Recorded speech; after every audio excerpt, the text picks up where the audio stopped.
പലരും പറയുന്നൊരു കാര്യമാണ് അവർക്ക് എക്സ്പീരിയൻസ് ഒന്നും ഇല്ലാത്തതുകൊണ്ട് ഇൻ്റർവ്യൂ കോൾസ് ഒന്നും കിട്ടുന്നില്ല, അവരുടെ ആപ്ലിക്കേഷൻസ് ഒക്കെ റിജക്റ്റഡ് ആവുക എന്നുള്ളത്. റീസെൻ്റ്ലി ഒരുപാട് ഇൻ്റർവ്യൂ കോൾസ് കിട്ടിയ ഒരു ഫ്രഷറായ അഡ്മിനിസ്ട്രേറ്റീവ് എഞ്ചിനീയറിൻ്റെ ടെംപ്ലേറ്റ് നമുക്ക് പരിചയപ്പെടാം. ഇതിൽ ആദ്യം നമ്മൾ ജോബ് ടൈറ്റിൽ ആൻഡ് നെയിം കൊടുത്തിട്ടുണ്ട്.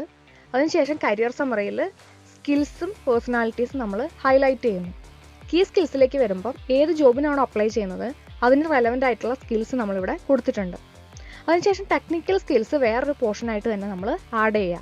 നിങ്ങൾക്ക് ഏതൊക്കെ സോഫ്റ്റ്വെയറിൽ പരിചയം ഉണ്ടെന്നുള്ളത് നമുക്ക് ഇതിലൂടെ ഹൈലൈറ്റ് ചെയ്യാൻ പറ്റും.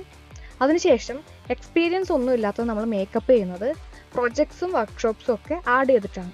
അതുപോലെ ലാംഗ്വേജ് എക്സ്പെർട്ടൈസ് കൊടുക്കുന്നു. പിന്നെ നമ്മൾ എഡ്യൂക്കേഷൻ ഇവിടെ കൊടുത്തിട്ടുണ്ട്. ശ്രദ്ധിക്കേണ്ട ഒരു കാര്യം, ലിങ്ക്ഡിൻ പ്രൊഫൈൽ ഉറപ്പായിട്ട് നമ്മളിവിടെ ആഡ് ചെയ്യുക എന്നുള്ളതാണ്. ഈ റെസ്യൂമെ കാണുമ്പോൾ നിങ്ങൾക്കൊരു സംശയം ഉണ്ടാവും, എക്സ്പീരിയൻസ് ഇല്ലാതെ ഇത് ATS ഫ്രണ്ട്ലി ആണോ എന്നുള്ളത്. നമുക്കിതിൻ്റെ ATS സ്കോർ ഒന്ന് ചെക്ക് ചെയ്ത് നോക്കാം.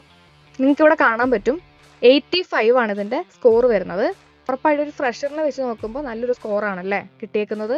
ഈ ഒരു ടെംപ്ലേറ്റ് നിങ്ങൾക്ക് ആവശ്യമുണ്ടെങ്കിൽ താഴെ കാണുന്ന നമ്പറിൽ ഞങ്ങളെ കോൺടാക്ട് ചെയ്യാം. അതുപോലെ തന്നെ ATS ഫ്രണ്ട്ലി ആയിട്ടുള്ള റെസ്യൂമേകൾക്ക് ഈ നമ്പറിൽ കോൺടാക്ട് ചെയ്യുക.